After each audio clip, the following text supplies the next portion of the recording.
All right, welcome back, you guys. Thank you so much for showing up here. Welcome back to American Lunchbox Podcast.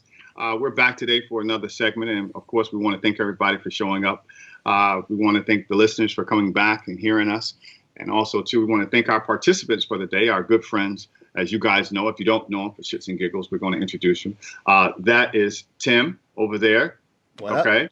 Yep, that's Tim over there, the audio and extraordinaire. And next to him is going to be Chris. Hello. All right, that's Chris over there, and he is the film guru and producer over there. We want to thank you guys for showing up and being a part of this as always. Well, today we're going to get right into our show for today. If you guys have been following us, we've been talking a lot about the COVID. Someone's talking about it right now. Yeah. As a matter of fact, that's our live. That's our live feed.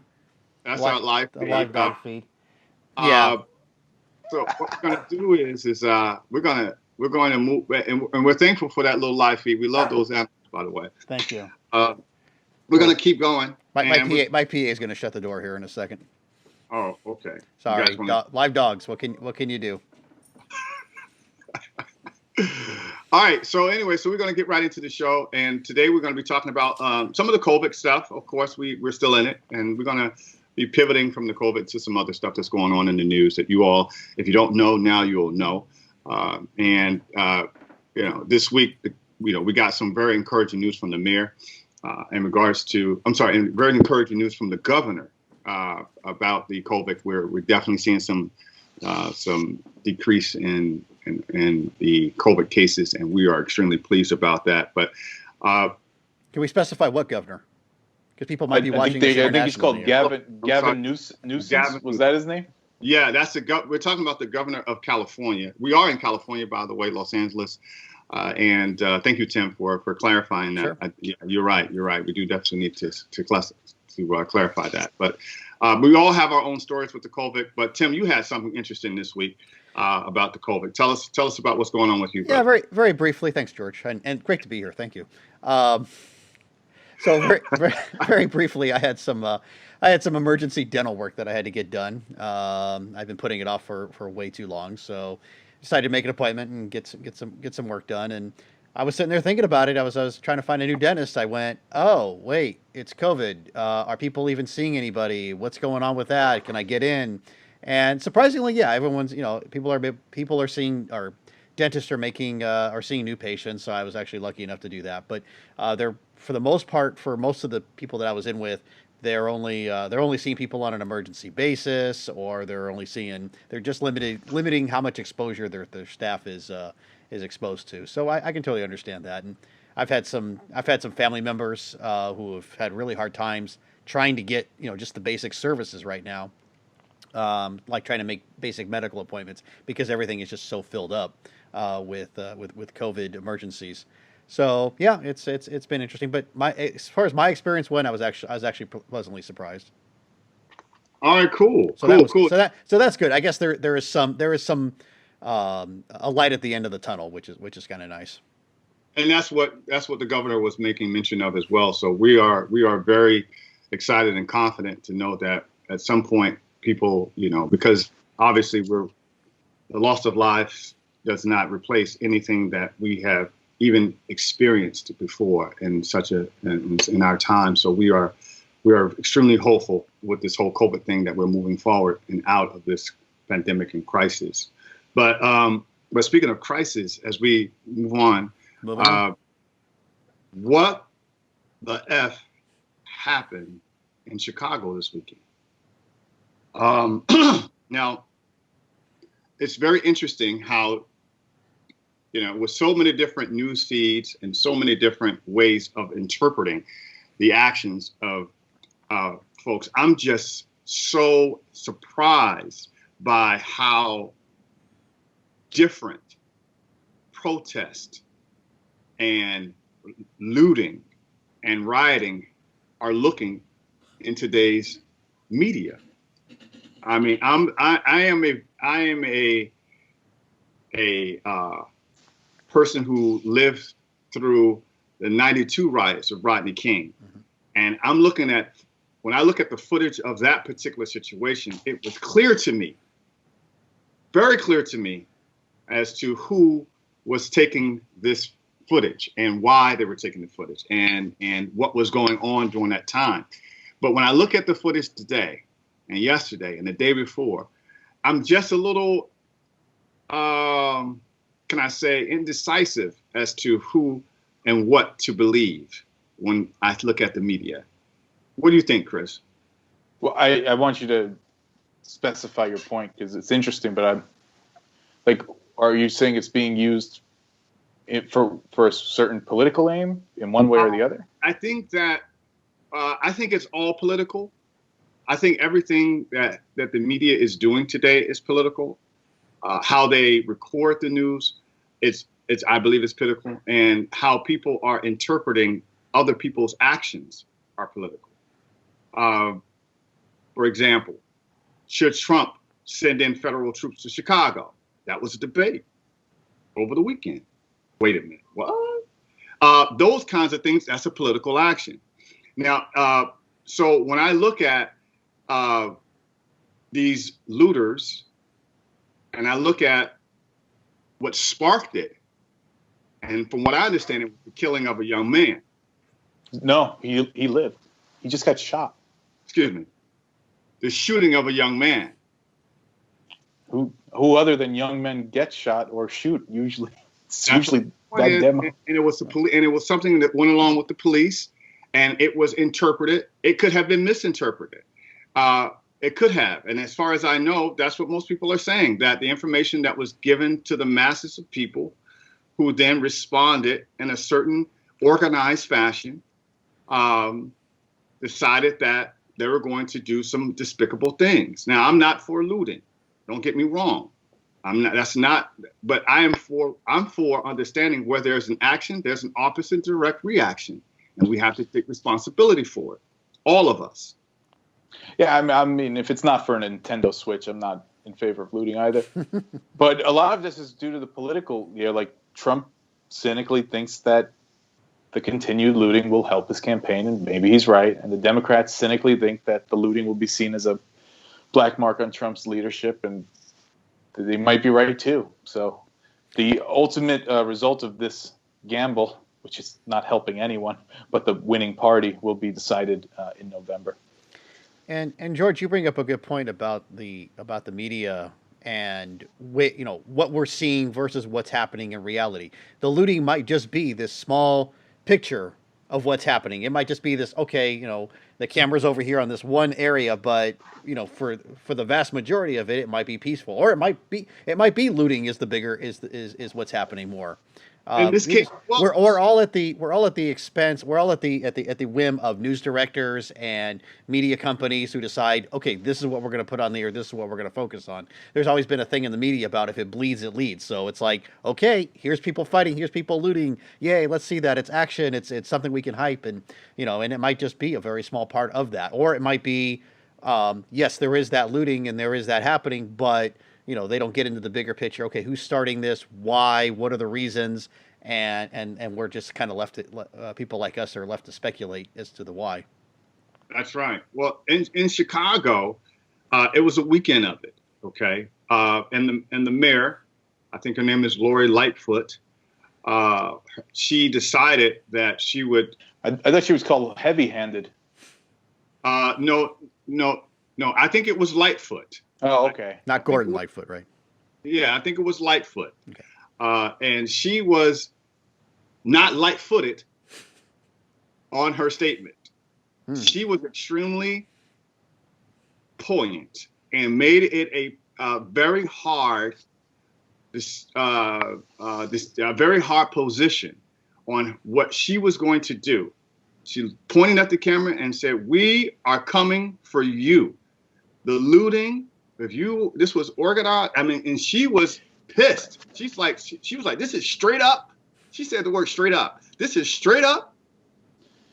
She's pissed now. She's pissed now. But what that's like Trump wearing a mask now. That's right. But here's the interesting part. She made a statement, right, about the looting, and made a threat saying that police will find them, whoever, and they had already made over 100 arrests. But what you don't know, in that same weekend, that 35 people in Chicago got shot and 3 people died. That's been going on every weekend forever. That's the whole point. So wait a second, Miss Lightfoot. Why all of a sudden, because these looters jumped the fence into a neighborhood that is traditionally, for the exclusive people, they decided they're not going to loot their local Rite Aid, and they're going to go to, Neiman's and Marcus, or they're going to go to Nordstrom's. So, but you got to travel to Nordstrom's because the Nordstrom's is not in your neighborhood. So, but it's so they had it because they had an organized way and decided that this was where it was going to happen over at the Good Guys and all of these things. Now, again, I'm not for looting. I'm not saying looting is good.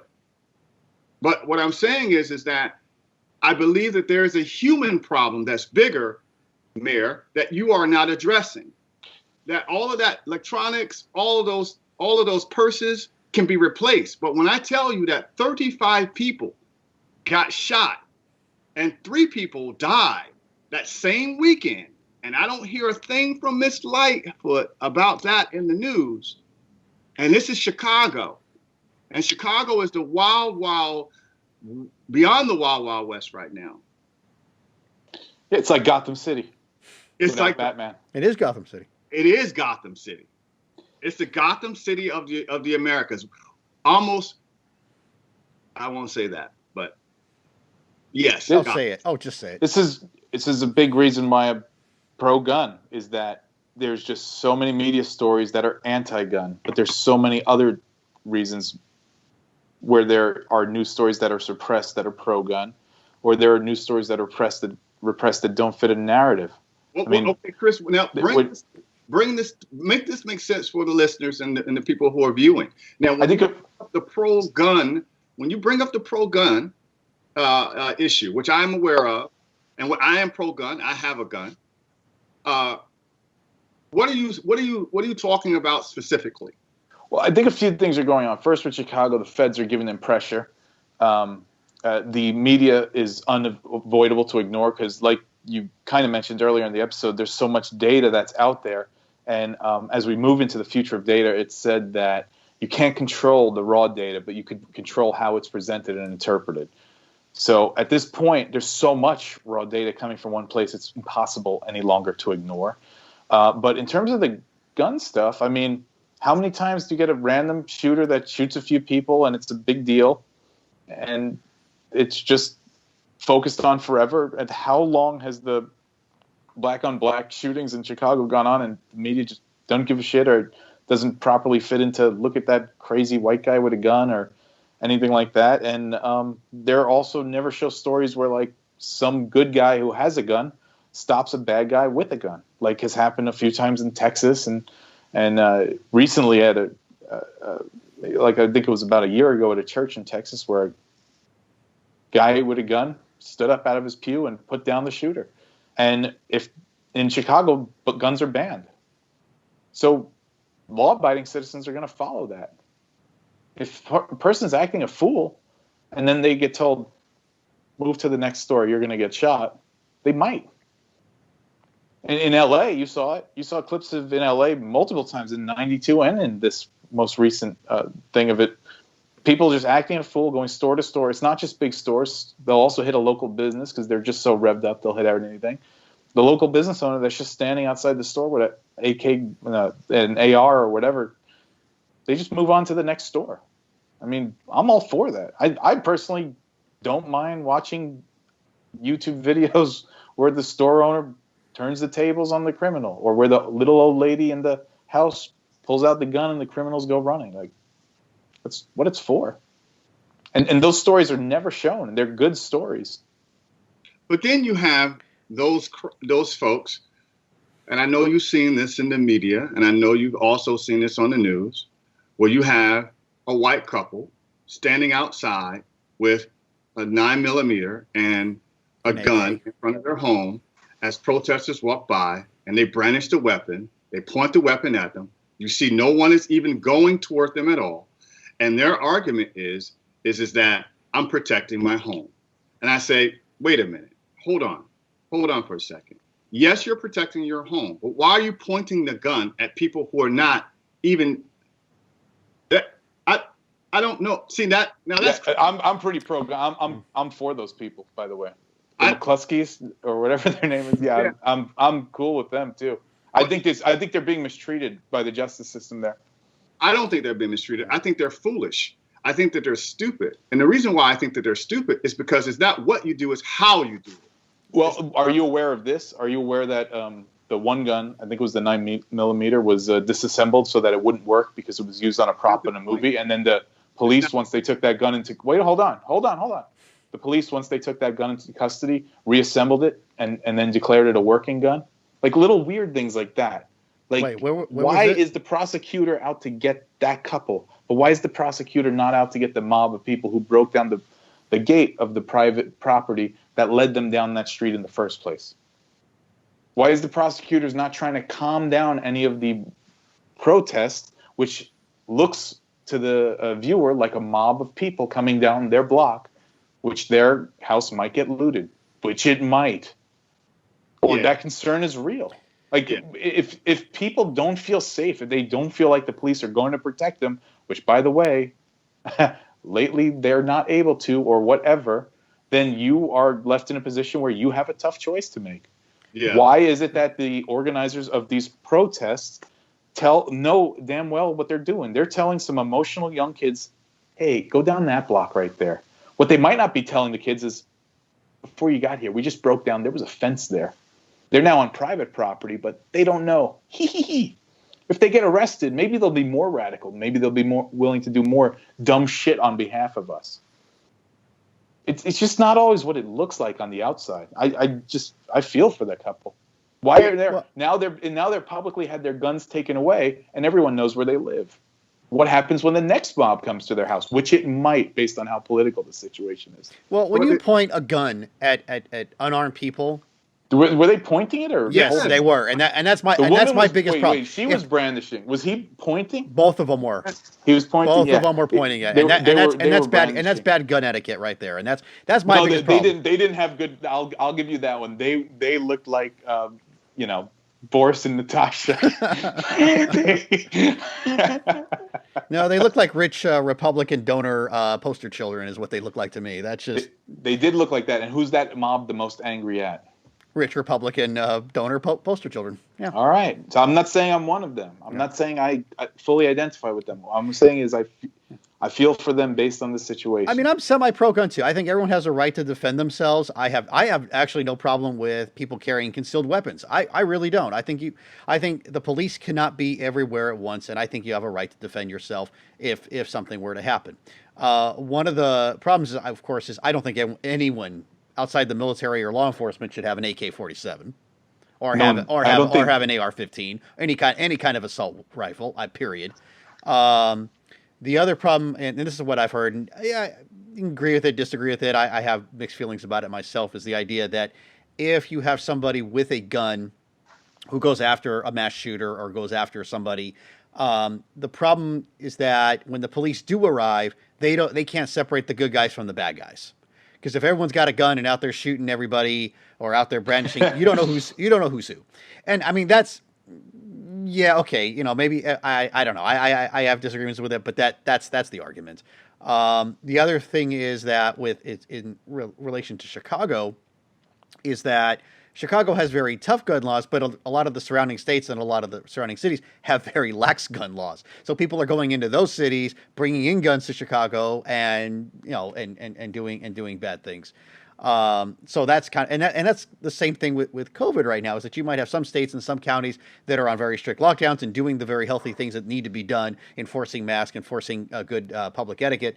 But you have other states that aren't, and people are going in, like, say, places like Sturgis and going in and not social distancing, not doing what they need to do. And they're bringing that back to the other 49 states and sitting there spreading the disease around. So it's the exact same thing. The difference, I think it's similar because we have so many little different territories here, but where I think the gun issue is different is that the gun issue is clearly bad policy. So why spread the bad policy to everywhere? Just to make it maybe work when it hasn't worked on a small scale? I mean, there's no proof that there would just be more bad guys with guns and good guys without if that Chicago policy spread everywhere.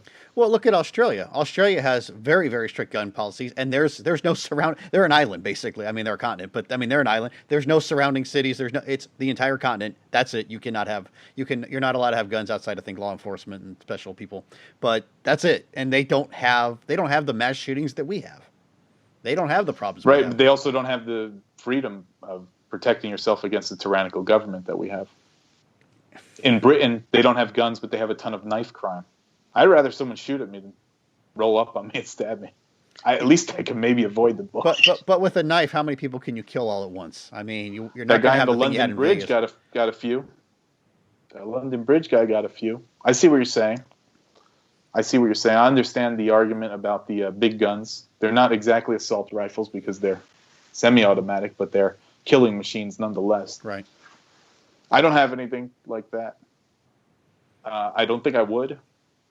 But when I heard those riots going on close to outside my door, I thought about I said, damn, I wish I had a shotgun right about now. I thought about it when they were looting in Santa Monica, and they said, and if I had a business down there, I would have been out there with a shotgun. Just have it in the air, finger off the grip, just there as a presence. Yeah. I mean, I do agree that couple had terrible gun. Absolutely. It was comically bad. Right. And that's all that I was saying. And because again, I'm pro-gun. I think that people should be able to protect. But again, it's not what you do, it's how you do it, and also the timing of it. It's not what you protest; it's how you protest. These aren't exactly protests. There's something in between. I'm talking about in regards to how you use your gun. How do you use your gun privilege? That's what I'm talking about. How do you use your protest privilege? It's just it can go back and forth, but it should still. It could. Yeah. It could go back and forth. And it's not like it's being organized by. Did they pull out? Did they improperly? Wait. What's the start of this argument? Did they improperly pull out their gun before someone was improperly protesting on private property? No, they didn't. No. Did the local law enforcement take a tough stance against improper protesting before this? No, they didn't. No. So at this point, you have a mob of people. Is what it is. You have a group that claims to be all social justice, but actually in a weird way, it kind of acts mob-ish at times because they'll roll up on you. They'll pick you as the target. Some people are nice and protestery, and some of those people in the group have bricks.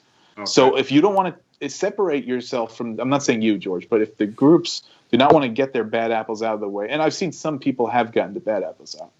And I'm not saying all protesters are bad. What I'm saying is if there's a element of let's cause chaos, well, all right, some middle-aged guy pulling out a gun and waving it stupidly is the icing on your chaos cake. You baked it. Enjoy it. Well, okay, and that's the hypothetical. But let's talk about what really happened. It was a peaceful protest. On private property, past a broken gate, a peaceful protest? It was... The people walking had no clue that they were breaking the law, but the organizers of the protest did. It was a peaceful protest. There was no violence. There was no violence. Let me ask you something about these peaceful protests. They're all peaceful. If you walked into the middle of that peaceful protest wearing a Trump hat, would they be peaceful? I don't know, but that's not what happened. They wouldn't. What happened? The odds are it wouldn't be so peaceful. They're peaceful as long as everyone in their general perimeter agrees exactly with their ideology. But again, it's peaceful. That's a hypothetical. I'm talking about what actually happened. What is the reality? The organizers broke down a gate and sent a bunch of people who didn't know any better down a private road. Absolutely. Is that justification to point an AK for an assault rifle at somebody?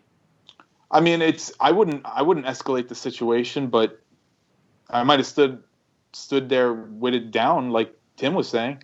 I don't have a problem with that. All I'm saying is that it's not what they did. They shouldn't be brandishing weapons at a peaceful protest. Now, I disagree that it's very peaceful, but okay. That protest was peaceful. Here's a in a question private neighborhood, for George. Who are you protesting? When I think of protest, They I were think of going down to to City the Hall, house- not someone's front lawn, dude. They were going to the house of a particular statesperson. The place they were going. They were leading the it's like a protest. state Was, senator or something, I think. yeah. Okay. They were leading to one destination. They got. So they were going to someone's home. Okay, so they were going to someone's home where their wife and kid might be. I'm assuming the state senator is a guy. So they weren't going to his place of business, which is a government property, to protest what's going on with the government. They were going to his personal home to cause fear, dude. Come on, man. That's not a protest. It was again, you're making this up to make a point. That's not what happened. That's not what they were marching to someone's private property through other people's private property. They went over there to chant. They went over there to make a point. That's what it was. It was a peaceful protest, Chris. It's not peaceful when you're looking to instill fear in someone. That's not peaceful. It was not fear-based. That's just playing word games with peaceful protest. No, I'm telling you what happened, Chris. Why don't you? Here's the problem. I'll tell you what the problem is, and it's the same problem that conservatives have when they have a blind eye towards far-right stuff. Is that you are a good person. You would peaceful protest. All these people in these groups are not you. There is a malicious intent of some of these people that they do not like our country. They do not like it, and they do not like private property rights. So there's a bigger issue here, and they do not like the Second Amendment. So they're glad that guy did that because they'd like to fuck the guy over. So you have a group of people that has mentalities that are not even constitutional to our country. And then when they get run up on some stuff like that, they cry victim. No, okay. Of course it does. And you're right. But that's not what happened. The Black Lives Matter group has those exact ideals. They're Marxist. They say they are a Marxist group. That's a lot less American and a lot more Soviet, dude. Again, that's not what happened. But with that being said, we can agree to disagree. We both agree that we're both pro-gun. Okay? We both agree that for protesters, they should abide by the law. We both agree that if you are bearing a gun, if you have a gun, you need to be respectful of other people with that gun. We all agree on that, correct? We agree on that? Yeah, we agree on all of that. Okay, so therefore, with all that being said, we know in the human experience that someone's always going to be in a situation where they have to make a decision. So they made a decision based on what they saw. Protesters made a decision on what they saw. And it turned out to be whatever happened. Okay? I'm nervous because I see those cases where someone breaks into your house, you shoot them, and now you're in trouble. Well, yeah, because of course. I mean, you don't stay in trouble, but when the police come, they want to know what happened. And unfortunately, we have a person who's dead, so they have to investigate. But when you have a DA that's political, they'll understand the process, but they'll be happy to run you dry if your money to defend yourself. That's another whole conversation, Chris. You talk about railroading people. You talking about the whole black community. You talking about railroading. You talking about the law. Right. And what they do? Right. I'm just saying, it's not. You can't just say then that the couple is fine that they're getting treated unfairly because someone else historically has been. I think they were irresponsible. That's what I think. And I think, much like what your point was, is that looking at the protesters, they were irresponsible as well. They shouldn't be on private property. But they all have their purpose. They're all doing what they think is right at the time. So with that being said, let's talk about something that maybe, of course, it's not the responsibility of individuals. That is not the responsibility of a person or a group necessarily. But let's talk about something that is a responsibility of a business or government. Have you guys been following what's happened in Lebanon? A little bit, yeah. That footage is amazing of the bomb going off. That where you're hanging out in your office far away and then this happens? I thought it was fake the first time I saw it. I was scary. Like, you got to be kidding me. I mean, that was like a violent animal. Okay, but let me ask you this. Animalistic. What was your first thought? Your first thought was what? It was fake. Terrorism. Terrorism was my first thought. I went with terrorism as well. I said, "Oh shit, we're going through it again. What the hell is going on?" My first thought, but I calmed myself. You know, I calmed myself and I said, "Wait a second. Let me find out exactly what's going on. Let me find out." And as it turned out, it was an explosion. If I'm not, correct me if I'm wrong. It was an explosion of old, what would be fireworks, or ammunition, or something. Yeah, I think that's ammonium nitrate. I think it's called. Yeah, and it was sitting, ironically, at the port of all places. I guess it never got shipped out, or it was improperly stored, and combination of a lot of things. You know, I mean, but as a result of that, the country now has gone into chaos because of this explosion. Well, there's a lot of integral things that port was used for. Obviously, it was a port for shipping things in and out, but it was also, from what I understand, used to store up to 85% of the country's grain storage. So there's now a food crisis, economic crisis, and human crisis all together. So it could be worse. Streets too.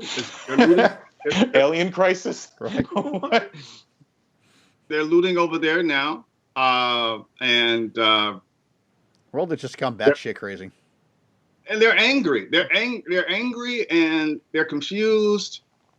Right. It's a political crisis too, because the people who are upset that there was government laziness or malpractice are now have a perfect example to point to say, all right, let's get this current regime out of here right now. And now what? And we had one of the regime resign recently. They're like minister or something or another. If I had money and I was in any level of power there, I'd resign immediately and go take a vacation. Right. There's just not, what are you gonna do? Does anybody know if Lebanon is a dictatorship, or is it a? No, we had some business in Lebanon recently. We did something. Wasn't Lebanon on our list back in the 70s or 80s or something? Didn't we do some work down there, some military work? I think we were providing matches to their ammonium nitrate facility. Yeah, I think we were part of that. I think when they look back, they're going to find something that America had something to do with that. But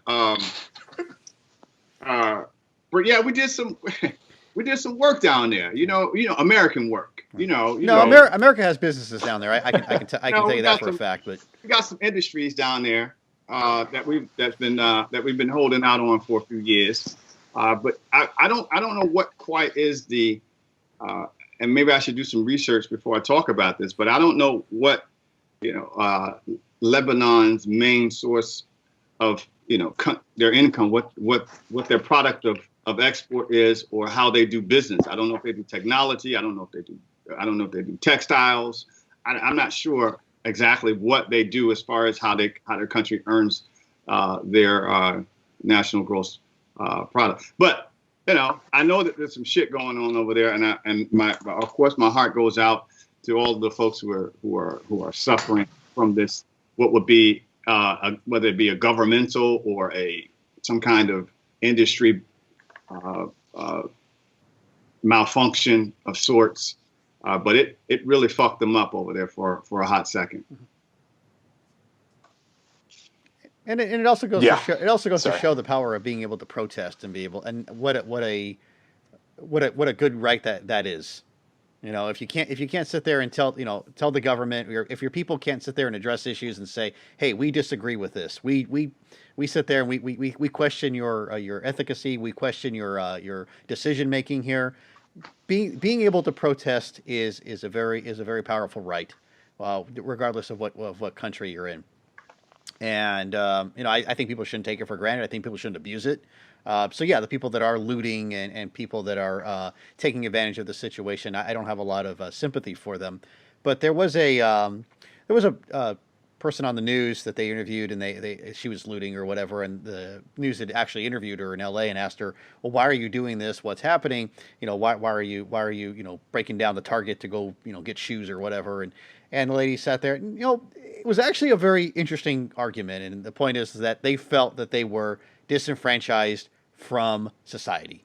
That society had turned their back on them. That there was a social contract that that was violated, and they just said, "Fuck them, I don't care anymore."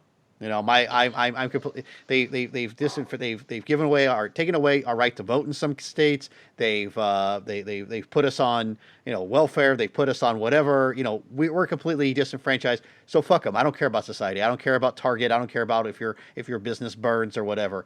So I don't have a lot of sympathy for that, but I can understand it. One of the best interviews I heard was out here in LA. They caught a guy looting, and the news reporter walked up to him with the mic as he was cuffed on the side of the road, and he says, "What were you doing here?" He's like, "I was just trying to get mine." And he goes, "Oh, you weren't upset about the protests?" He's like, "I mean, kind of, but not really." And then they were like, "Do you have any advice for any?" He's like, "I was just trying to make money, really." So, and then he goes, the reporter goes, "Do you have any message for anyone?" He goes, "Yeah, if you're trying to make money, like trying to rob, just don't get caught. Because like, here, I'm all hemmed up right now. This is dumb." At least he was honest about it. He was honest about it. I think in some cases it's easy to blame society when you want to do some dumb shit and don't want to take responsibility for it. Right. Yeah. And I think in some case the protesters are giving cover to the looters, because if the protesters are saying they understand why the looters are looting, that's not helping the protesters' cause. No, it's not. And because it gets foggy, it gets real ugly in the conversation. But I get being disfranchised. I get not having money. I get not understanding where your food is coming from. I get not understanding I can't get a job because there are no jobs. I get all of this stuff. I do. I empathize with folks who have to sit on the curb and have to explain to a microphone why they are doing something that innately they should have just what everyone else is having, an opportunity to not have to worry about where their next meal is coming from, and they call themselves Americans. Also empathize somewhat with people who just rob from the store and hide the blouse under their current blouse and walk out over playing supermarket sweep and having detectives now combing over this hot footage for a year. Mm-hmm. These guys are going to be charged with a lot more than if they just stole the thing on the down low, now that they did it at a time of great crisis. Popularized footage on live TV. Again, these are opportunists. They see an opportunity, and but again, I'm not justifying it. I'm just saying that I get it. And which, some things I don't get. I don't understand a lot of stuff too. I don't understand why certain things happen the way they happen, or why does people choose to do this versus that. I get it, but this part, I kind of understand this part. I kind of. What do you think about this? Because Tim hit on an interesting point. He said, I didn't mean to. What is your wife going to say when she hear about that point? Right. Well, she was right. She was already right about something. She was right about something this week already. So I already gave her props for that. All right. She's not going to appreciate you hitting on something like this. What is that point? Go for it. You said, Tim, that I understand when they said, "Oh, well, they took our voting rights away in a certain place, and that's why we're angry." But they put us on welfare. Welfare was meant to be a positive. Could some of this be that the road to hell was paved with some good intentions? I mean, yeah. You have generations of people who are on welfare. That's got to do something bad to the psyche, in the same way that it does something bad to the Russian psyche, that 90% of people growing up live in some sort of housing project because it's post-Soviet, and that shit was just all there. Well, yeah, you say the housing projects, and the housing projects, like I said, that was the road of good intentions. It was an idea of, okay, let's provide public housing for people. You got a place to live, shower, get a mailing address, whatever. But the problem is the projects turned into a gang warfare turf because of the way they were set up, the way they were organized, and yeah, it had some unintended consequences, and that happens on both sides. Wonder what the unintended consequences of defunding the police in these communities will be next. Well, that's not going to happen. I don't believe for a second that that defunding the police. I think that's just that's just rhetoric and conversation to keep people on board with something that will eventually be, not talked about in the future until something else comes. And then hashtag of the week. Yeah, hashtag of the week. It'll be a talking point. You're right at some point, but I think it was just bad marketing. I like the idea of defunding the police as far as it's not defunding them; it's reallocating funds. It's holding them responsible for their actions. That's all that they need to do is be responsible for what they do. And when you hide, who are you talking about? I'm talking about the police. Oh, okay. I'm talking about the people that we pay to. I'm talking about the people that we pay in order to keep what we call civil obedience in place. The police. But when they are too corrupt and when they do things then where do the people go? They don't have a recourse. They can't police themselves. Yeah, I mean, police themselves would look like those white people over in those white people over at the protest. And we can't we can't have that in the black community. Right? We can't have black people standing out pointing guns at people when they come up. Well, that would be, and that's taking the gun rights too far, right? I mean, can you imagine that? Oh, there's a great video out there for that. I think it was a College Humor or something where you got a bunch of redneck hillbillies all talking about gun rights and the Second Amendment and pro-gun, and you got a black guys going, yeah, man, I got my AK-47 right here, I'm ready to go, and they're like, whoa, that might be a little too much. Can't have a black guy have that shit. It's the same thing, but again, you're looking at a whole economic system and you're looking at a whole shitload of conversation about projects and social economics. You're looking at resources. You're looking at poverty. You're looking at wealth. You're looking at a whole can of worms of possibilities and conversations as to how the 60s came from the 60s to the 70s, the 70s to the 80s, the 80s to the, and you realize that, oh shit, wait a second, August the 5th or August the 3rd, I'm not sure, I shouldn't say what date, but we just had the anniversary of the 55th year of black people being able to even vote in this country. Right. 55 years ago. 55 years ago. So that means my grandmother didn't have the right to vote when she turned 18. Right. My grandmother. So when we talk about where we're coming from, and then also talking about those projects and where did those projects come from, and what did the idea of those projects come from, and what purpose they really serve in regards to keeping people in a certain place, and all the latent effects. I mean, all the latent effects, the police departments, the judges, the lawyers, they got to have jobs to do. Look at South Central. I mean, I've gone into those areas, East LA type areas when I wanted to get cheap stuff for my car or electronics or whatever. And driving through there is an experience. And what you see is that there's no movie theaters or supermarkets. And then what is the experience of like having not a regular supermarket? And then you hear people talk about when it was real bad with the gangs and that they never went to the beach because they only knew they were safe for X amount of blocks here and X amount of blocks there. But those X amount of blocks didn't add up to a path to the beach, which is 20 miles away or less. That's right. That's right. Yeah, I mean, it's just a cycle. And then people with money, why would they stay in a place that's high in crime? Why would you stay there? You'd move out. Because there was someone there before you. And what do you mean?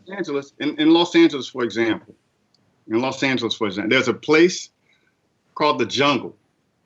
It's starts in Coliseum in La Brea, and it goes over the Baldwin Hills area and across to King.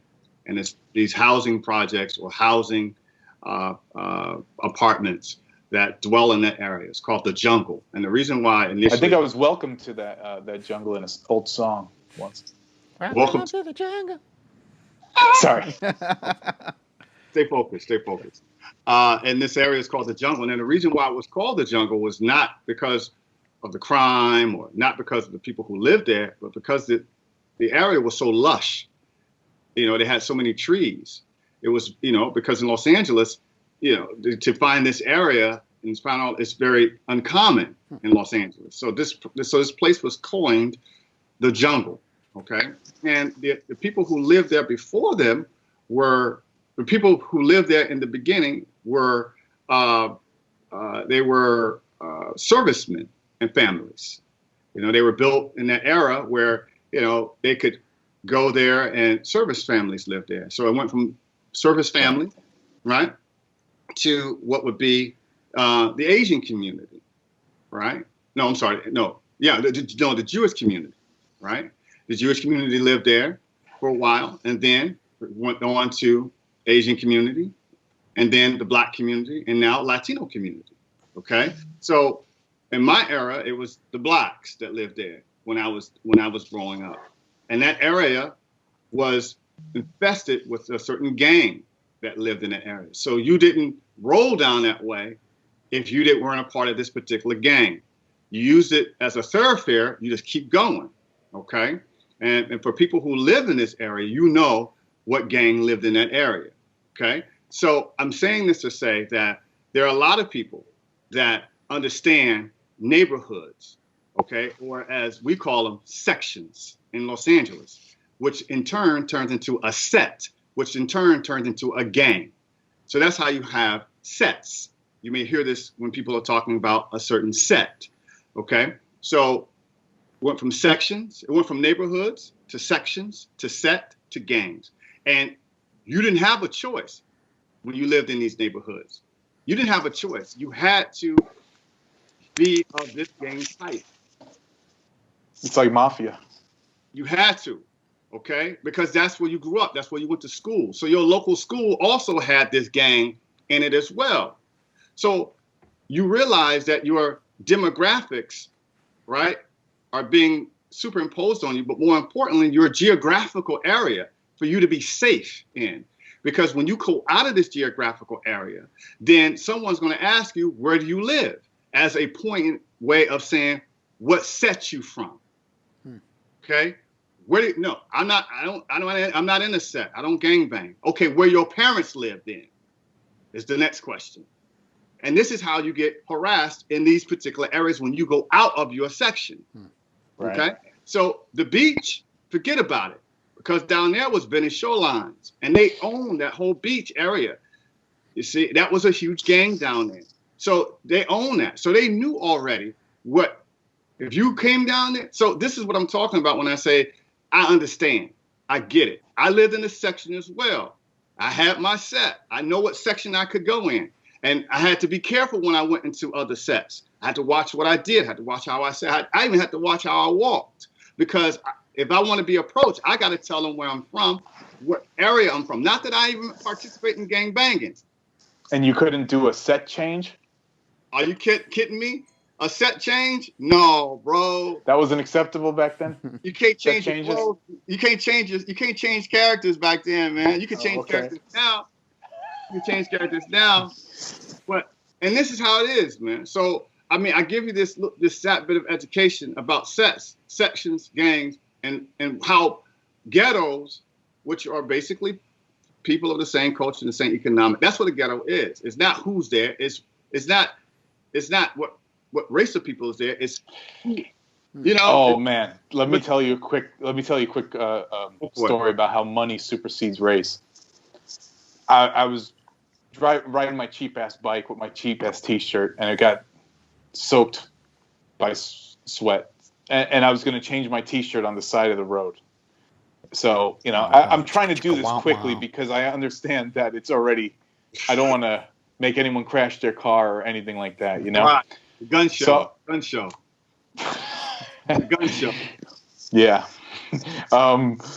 So I'm in front of this restaurant, this very nondescript looking restaurant, and they seem to be operating now, which is, sometimes that's rare right now. But this lady rolls up. She's in a Jeep, an SUV. She's a black lady. She rolls up and she pulls up a Masonic logo, the Masonic icon. Yeah. And she goes, "Is this the spot?" And I went like this. I don't know. And then she went. You weren't part of the clique, man. And she drove off. And I said, "What happened? What'd you say?" What You didn't know the secret handshake. No. Yeah, no. So I think it's money. It's poverty money. and access and yeah, and it is culture. And I would be shortchanging the whole experience by saying dump a whole bunch of money in the hood. That's not what I'm saying. I wouldn't say that either, because that would be inflation. All that. but what I would say is, there's got to be a organized effort over generational periods to better educate and supplement people so that they'll understand that there are other ways other than looting when an opportunity comes. George, or other. Really good point. I'm glad you brought up, change in education. What's in that same what college is in that same neighborhood?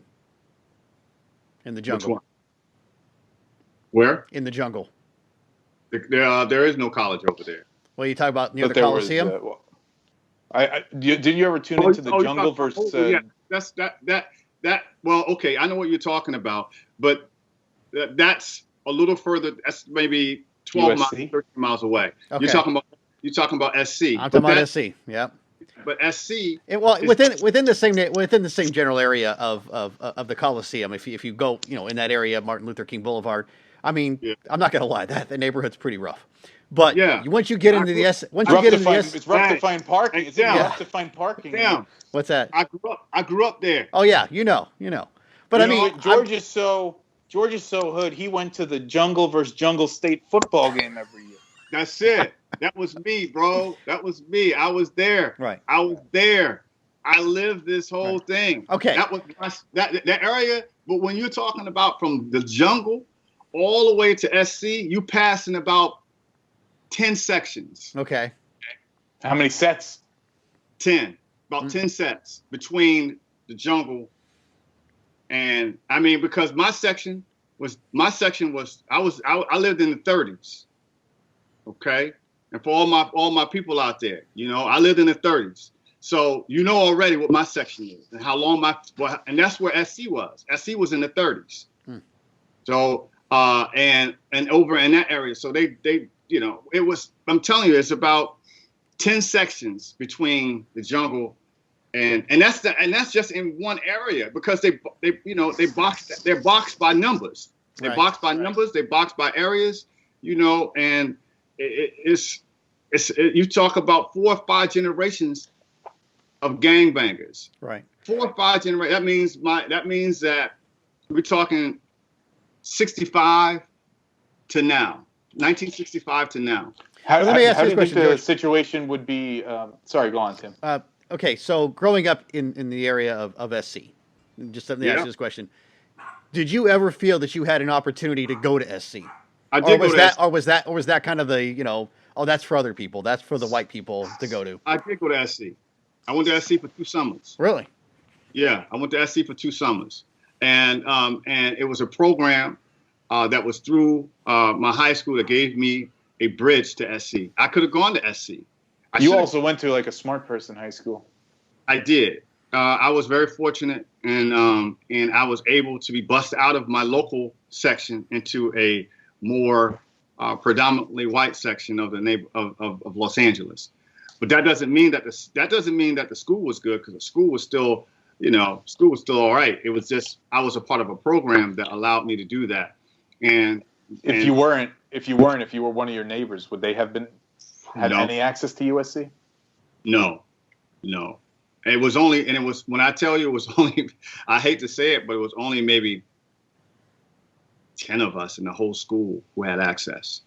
And we're talking about over 2,500 students. It was only 10 of us. And of the 10 of us, only maybe 3 of us actually went to the program. Knew you were a teacher's pet. Oh no, man! But that's the thing, is that everybody should have that opportunity. Everybody in those neighborhoods should have that opportunity to go to a school like that. But again, I was extremely fortunate. I was extremely blessed, and that has been my journey. But around SC, as you well know, can be extremely tough. The neighborhoods are tough, and when I remember having to walk there, shout out to my boy Wilford, one of my best friends. He's up in Seattle right now. Shout out to Wilford. He and I, he used to come to my house, and he's lived 4 sections down over on Slauson. He'd take the bus all the way to my house, pick me up, and we used to walk to SC every day, to participate in this program.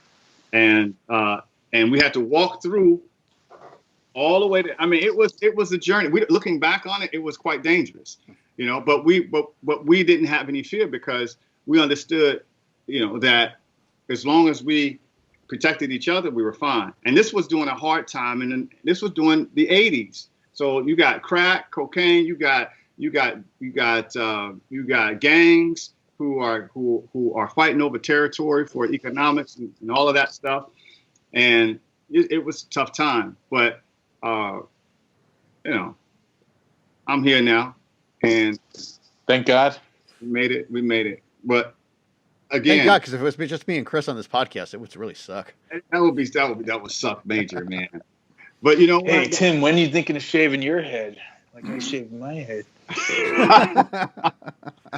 Yeah, I use conditioner to get the shine. I don't need it, but it puts a nice little glow on top. Right. These guys, 2 white guys and a black dude. All right, here we go. All right, so listen. All right, so here's a question, that we've been talking about. Chris, I saw something on your mind. What were you going to say, brother? I was going to say, it's just, that's, I think, why we have somewhat of a conflicting story here, is because Italian Americans were at one point not white and became white and liked that status.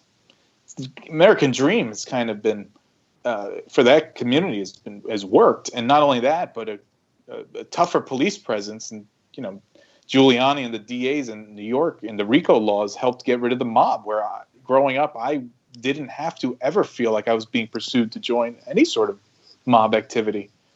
It's just a different experience based on a different community. Yeah, but in Queens, where you were from, you knew that there was a presence, though. You realized there was a presence. Yeah, but it wasn't like it was a lot less in your face than it would have been in past generations. Right. But again, you knew there was a presence there. It was an underbelly of the community that did exist. And lucky for you, in your era, you didn't have to make a decision about going to participate. That's true. Absolutely true. Yeah. And when I was growing up, there was a lot of pressure to join the marching band. Man, that was I fought that off. You had to choose between marching band and orchestra? No, marching band and drama club. I chose drama club. Cuter girls. What instrument you from? What instrument you from? You a piccolo? You a piccolo, man. I know you a piccolo. You better keep the trumpet full. Oh. You better not pull no string instruments, fool. You better get off that harp, fool. Breaking news: a harpist has gunned down a trombone player. For what reason, we're still not sure. Hey, look. All woodwinds matter, man. Somebody sent me someone sent me a question about should Trump be included in Mount Rushmore. What do you guys think about what do you got? First of all, what do you guys think about Mount Rushmore? And secondly, what do you guys think about Trump being included on that iconic piece of art? I'm not sure if there's enough stone for his double chin. They took it to the cosmetics. How would you do the poof on top? You'd have to have like very soft stone, or you'd have to grow some brush on top of the stone. Well, there's some stone at the bottom of the bottom of the mountain from when it was first created. You could take some of that from the bottom and put it on top. Oh my goodness! At first, I didn't even take the question seriously, but I figured it would be a good way to for us to just talk about again these, because it's in the news. You know it is. I mean, we're talking about monuments being torn down. We're talking about the Redskins, changing their icon that they've had to the Washington nothings. And now someone DMs me about Trump, being. I mean, why is this conversation still coming up about these monuments? You know what? Okay, wait. Before we get into the serious part of it, I just want to say one thing about Trump. Before Trump, I always used to hear everyone say how they wished politicians we knew what was on their mind and they pursued what they really wanted. Do you still want it? Do you still want that? You got it. Are you happy with it now? Good question. You see, everything that's on his mind. You want transparency. For better or worse. Transparency. I never hear that word anymore. I never hear they wish the president. I never hear, we really need transparency because we got it. We got it. For better or worse. Better or worse. I'm all for Trump being put on Mount Rushmore. Believe it or not. Why? I'm all for it. I think he should be left there. Take the helicopter away. Put him up there and leave him there. Well, listen. I'm gonna be honest with you guys. I can't stand that monument. I think I come from an understanding where the monuments of the past represents very painful and unnecessary times for our history. And though when I look at the monument, first of all, it's on stolen land, which you guys already know probably. You already know America. Every land is stolen. Every land on earth is stolen land. This particularly is very stolen. Every land is stolen. Most people don't. You'd have to go, dude. Then let's give the whole world back to the Babylonians. I mean, at some point, people get conquered by other people. But that's not the point. But how far back do you want to go? Is the point? Do you want to get rid of the pyramids? Pyramids were built with slave labor. Let's get rid of them. Well, hold on. Take it apart brick by brick. But hold on, because Napoleon had the same idea you did, and he did his best to get rid of them. So people do have ideas about getting rid of these old monuments that represent certain things. Wait a second. Is this a monument? Okay. In the grander scope of human history, the pyramids are not seen as a monument to slavery. They were built with slave labor, but they were seen as what a great thing that could be made at a time of a primitive age. So to tear these monuments down before we become the primitive creatures would be actually a disservice to history, because the monument's not there because 2 of the 4 people were slave owners or whatever the statistic is. The monument's there because of the great accomplishments of the country of the United States of America. That's a lie. No one thought, oh, you know what, slavery, cool, let's make a monument. They thought George Washington, great American president, gave up power of being king so that people could have representative government in a time where he didn't have to over a great vast amount of land. Lincoln freed the slaves, ended worldwide slavery pretty much, or severely suppressed it for a long time. It's on the upswing right now, unfortunately. Teddy Roosevelt, not a slave owner, had black friends, was criticized at the time for doing so, but really also an environmentalist and a big American personality. And Thomas Jefferson, framer of the Constitution and the ideals of liberty, regardless of what he did in his personal life. That's why they're there. So, no, they're not. Okay. I'll give you that. Yeah. I'll give you that. No, I won't give it to you. Okay. I won't do it. Although Teddy Roosevelt was there because he actually funded the project and he was friends with the artist. That's true that. Point. I should have looked at Wikipedia before this conversation. But here's the problem, Christopher. And I realized it. I realized what you're saying. But you have to remember, when you have a holistic view of this country, then you have to recognize the history of all people. I suggest that the person who decided, instead of putting the people who were responsible for moving west, or the Native American people, which was the first idea, then instead you put people who represent a time in history where this country decided that something was more important than something else. The story you just told is complicated and hard to learn. The story of each of those one-sentence blurbs of those presidents is easy to tell. Well, hold on for a second. I'm not done. When you have a bias, when you think you are superior, you can create what you want to create to represent what you think can be told as the history of your choice. Same thing with the pyramids. Hold on for a second. I'm not talking about the pyramids. I'm talking about Mount Rushmore right now. We can get to the pyramids later. But right now, we're talking about Mount Rushmore. I suggest that if you call George Washington a founding father, okay, you call Thomas Jefferson a founding father, and I tell you that your father raped, pillared, enslaved, killed, sold a whole race of people, would you keep, and that was your father, would you keep a picture of him in your wallet after that? If that picture was a beautiful stone piece of artwork, marble statue. Yeah. You do not. You do not. But okay, so how are you going to take it down? You're going to blow off the nose first? Hold on. You're going to start with the ears? What are we going to do to take this monument down? That it's a slap in the face of Black history.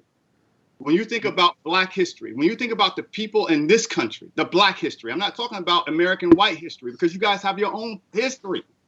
I'm talking about Black history now. I'm talking about the people who have. We're talking about American history, which is what the monument is meant to be unifying for the country. And if you want to tell a separate story that isn't, it might also be a relevant story, but it's not relevant in creating. It's not. Black history sees this person as a slave owner, not as a founding father, because at the time we weren't included in those plans.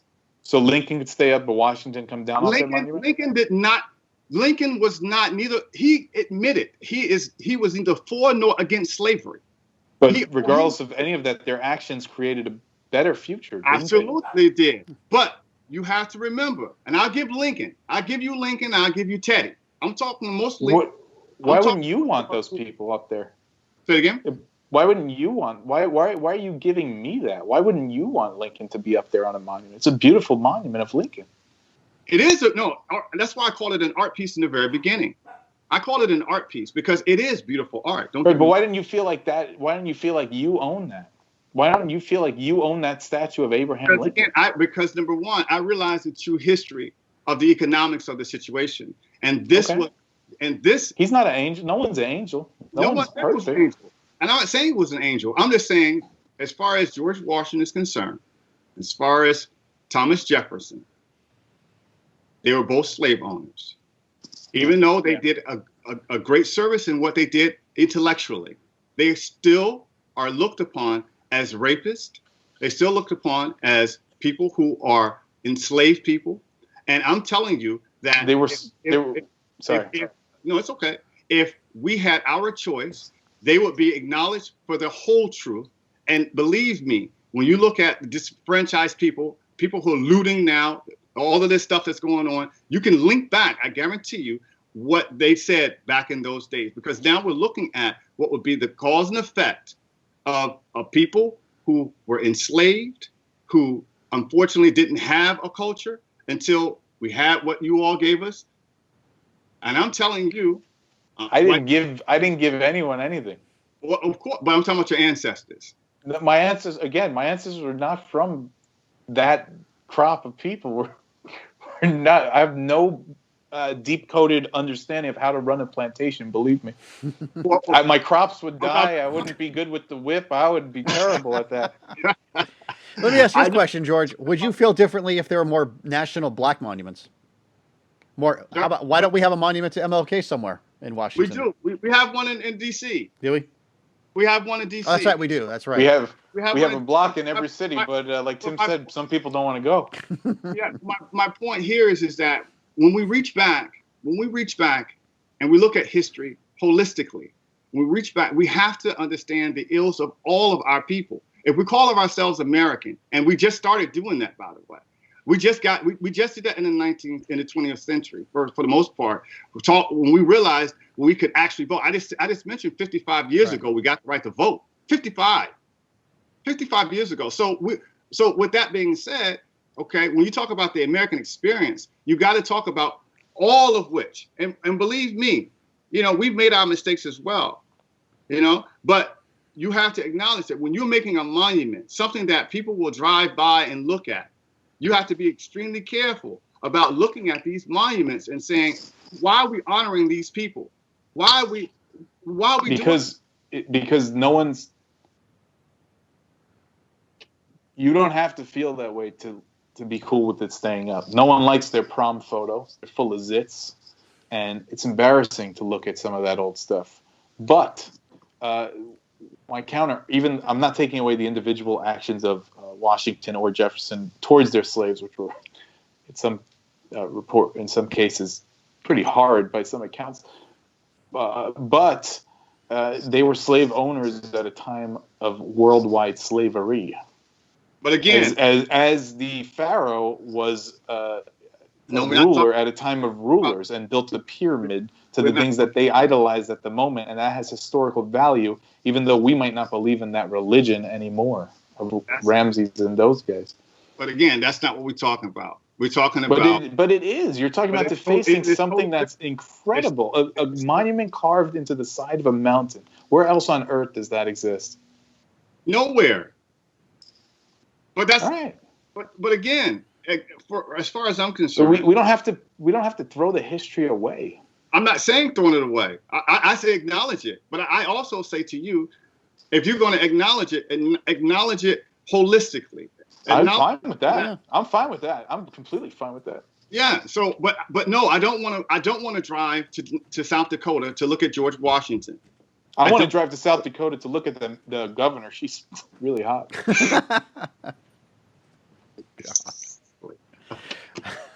Shaking my damn head, trying to have a deep conversation with someone. Well, and it's funny about, like there was a big conversation about tearing down these Confederate statues, and I totally get that one. Here's my question, like, as a veteran myself, it's like, I was really shocked to know that a lot of forts and bases in the South were actually named after Confederate generals, and I went, that is kind of crazy. Wait a second, what the fuck? I mean, like, that is crazy. You named them after traitors. You named them after the losing side. What the hell's up with that? It was like a peace branch, an olive branch at the time, I suppose. Yeah, because they needed land. Speaking of military, what images do you remember most when, in the whole Saddam Hussein thing? Right? Statue getting torn down. Why? Because it means that, and I guarantee you, they're not going to put him on a mountain. They're not going to do that, and they won't put Hitler on the mountain either. But Hitler and Saddam Hussein are not Abraham Lincoln. No, they're not Abraham Lincoln. And I said Abraham Lincoln. I'll let Abraham Lincoln slide. I said that. But you let Teddy slide? I like Teddy too. Teddy had a good heart. I did a report on Teddy. So now you're talking about crossing out half the mountain, putting a big sticker tape of an X across two of them faces. Asterisks. Talking about chiseling down that nose. I'm talking about chiseling down the nose into Obama or something, or chiseling down the lips, chiseling down the lips. How about Teddy's cousin? Teddy's cousin, making those lips a little bigger and putting Malcolm X on there or something. I'm talking about maybe put Frederick Douglass up there or something. Right. Somebody who fought for some black freedoms. I'm fine with that. The problem is what Tim just mentioned is that you have what happened with Star Wars, is that you start fucking with the original negative copies, and at some point you lose the originals. The special edition of Star Wars, they changed certain effects and whatnot, and as they were doing that, they destroyed the original negatives of the film. It's gone. You can't undo that crappy 1997 special effects of the special edition Star Wars anymore. But you can sure. And that's a frivolous point compared to this, but the more you keep messing with something, that doesn't stop. Like, maybe now we're cool with FDR being on there, but maybe there's something about him that in 50 years ago people won't like. Perhaps there's something about us that people in the future won't like. And we don't know where this thing is going. Let's say the future turns hyper-conservative and says, these three guys on the show, I don't know what everyone is on this topic, but hey, these guys were pro-choice. They were pro-baby killers. I can't believe people did that back then. What pieces of shit. Obama, he was pro-choice. He was for killing babies. Take that statue of him down. What a piece of shit. That very well could be where it could be that happens. And you know what? And that's evolution. That's okay. Because those things swing back and forth. It's not evolution. It's de-evolution to destroy culture and art and history. No. It's de-evolution because those things swing back and forth over time. Dude, ISIS was tearing shit down just because, dude, so then it's no better than ISIS. Oh, because they right now got into a position of power, and because they believe they're the right one, now they're going to tear down everything. Well, what did they do? They fucked over everyone of every different background and every different point of view because they tore down history. That was a great disservice to humanity. That was not a positive what they did. We should be looking to create things. We shouldn't be looking to destroy things. We have thousands of miles of open country where we can make new statues, ones that are bigger and better than that statue. But to take that statue down means we're putting resources into destroying something rather than building something new. Again, I'm not talking about destroying it, Richard. See, I'm about to call you Richard. Who? You know you're Who? I called you Richard. Who? I'm not talking about destroying. I'm talking about taking it and putting it somewhere so that put the mountain in a museum. Mountain. We got enough pictures of the mountain. I don't care about the mountain. I'm talking about what I am saying is that I'm so upset that they moved the Rocky statue. But go on. Okay, but I'm not saying to you to destroy things. I understand that there's a time and a place for everything. I say if we outgrow something. If you walk back into your house, your old house now, and I don't know if this is the case, but I'm just going to put it out there. If you walk back into your old house right now, and you saw your bunk bed, and you saw all of the old stuff that was your living room set was the same, the TV was the same. Your first inclination is to say, we got to get a new TV because it's antiquated, it's old. What we got to do is it doesn't mean we have to throw the TV away. It means that, hey, let's step this up a notch so that we can become it can represent where we are. I'm not saying destroy. I'm not saying destroy these monuments. I'm saying put them in a place. We can build places for monuments. We are human beings. We can say we can say if you want to go and see all of the old signs in Las Vegas, there's a place that they have all the old signs. You can go and you can visit, but that doesn't take anything away from building something new and more extravagant and beautiful. But we already found a place that people go to less than museums. It's called South Dakota. No, there was 2 million people went to go see that monument last year. I think the monument's a little hard. And to create a box around it just to keep it inside would be a risk for COVID. So leave it outside for now until this passes. I say put Obama on the monument. I say put Obama on it. But before I say put Obama on it, Chris. Then Obama would have to validate that the monument should exist. Chris, tell us what you would make sure Obama was clear about in today's rant of the week. That was a perfect lead-in. Great segue. Because I actually have something about Obama and Mount Rushmore. And okay, so I've got what's in my lunchbox for today. What I've got is this. I've thought over the course of time about what things would I ask Obama if he wasn't like a politician-y guy. If he was Trump level, just spilling out the mouth sort of thing, right? All politicians are full of it, regardless of left or right divide. But there's a few issues I kind of always wanted to ask Obama. And this is keep an open mind to if he got a little truth serum. What do you think he would say?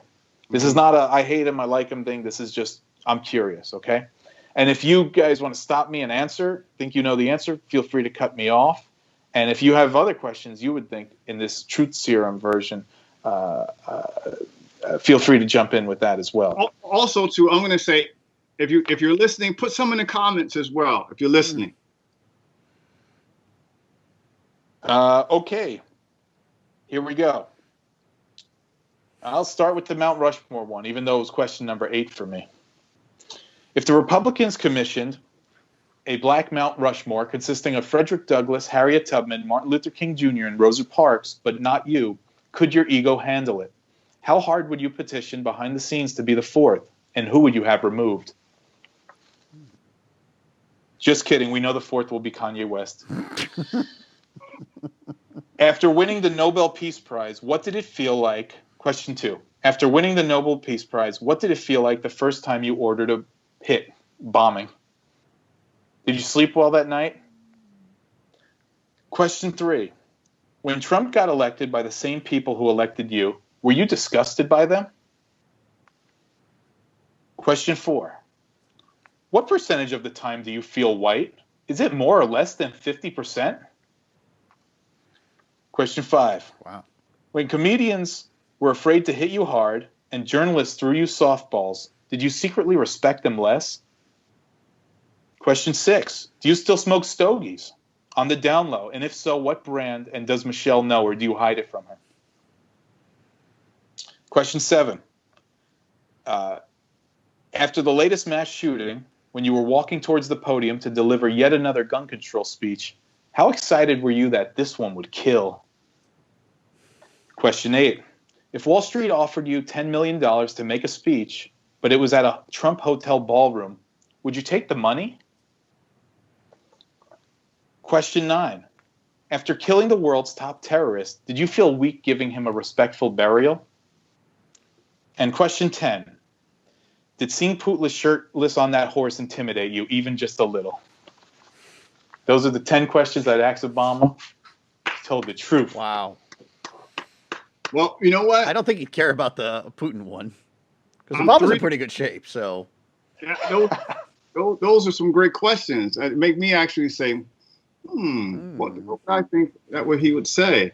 I'm 3 degrees away from Obama, only 3 degrees. So you never know what may happen. Hey, guys, it's been a long show. It's been we've gone over so much shit, and it's been a long show. Thank you, guys. We're going to close it out on that note. What we want to do, of course, is we want to get you, the listener, to make sure you subscribe to our station. Make sure that you hit the like button if you're looking at this. Also, too, look out for us. We're going to do this next week. We're going to say goodbye to Richard. Unfortunately, he's not going to be back. So we're going to say goodbye to him. For those of you all who are big fans of Richard, unfortunately, he will not be coming back. And look for him on the side of Mount Rushmore. Yes, or the side of a lunch, or the side of a milk carton. But aside from that, what we're going to do is make sure, of course, that we say thank you for him, and we really wish him the best. So, all right, guys, we're done for this week. We got another one in the can. We got another one in the can. Number 4. So episode 4, you guys take a listen. Thank you guys for showing up. Make sure you subscribe. We'll see you next week. Peace. Peace. What's your set?